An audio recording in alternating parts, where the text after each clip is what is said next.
Binalaan ni Pangulong Bongbong Marcos ang China sa gitna ng lumalalang tensyon sa West Philippine Sea. Anya, papalag ang Pilipinas kung aapihin ang mga mangingisda natin doon. Nasa frontline ng balitang yan, si Rainiel Pawid. Sa eksklusibong panayam ni News 5 anchor Cheryl Cosim kay Pangulong Bongbong Marcos, diretso niyang sinagot ang issue ng impeachment ni Vice President Sara Duterte. Ayon sa Pangulo, wala siyang kinalaman dito. Lahat ng impeachment process nasa legislatura yan. It's between Congress and the Senate. That's not I'm busy with the transport, with the rice, with all of the different things that we are doing. That nauubos ang oras ko doon. Putit blunt. Wala naman akong papel doon sa impeachment. Yeah. Napag-usapan din ang lumalalang tensyon sa West Philippine Sea. Ayon kay Pangulong Marcos, hindi naman tayo nakikipag-away sa China. Pero handa raw tumindig ang kanyang pamahalaan kung inaapi na ang mga kababayan nating mangingisda. Huwag niyong binabangga yung mga mangingisda.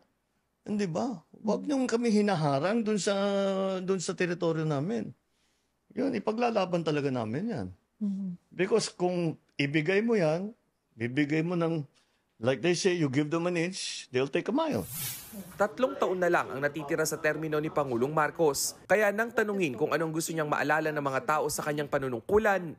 We made a change for the better. This has been my guide in all the positions I've taken. The worst thing that can happen is umupo ka doon sa posisyon mo na nagsilbi ka, umalis ka, walang pinagbago.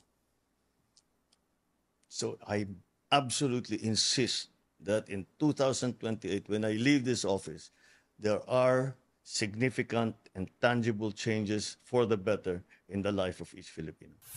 Mapapanood ang kabuuan ng eksklusibong interview sa official social media pages ng News 5, 1PH, 1News, True FM at Presidential Communications Office. Nagbabalita mula sa Frontline, Rainiel Pawid, News 5. Mga kapatid, Nikki de Guzman po, iba na ang may alam at may pakialam sa panahon ngayon. Para sa tuloy-tuloy na balitaan sa Frontline kahit weekend, mag-follow at mag-subscribe sa social media pages ng News 5.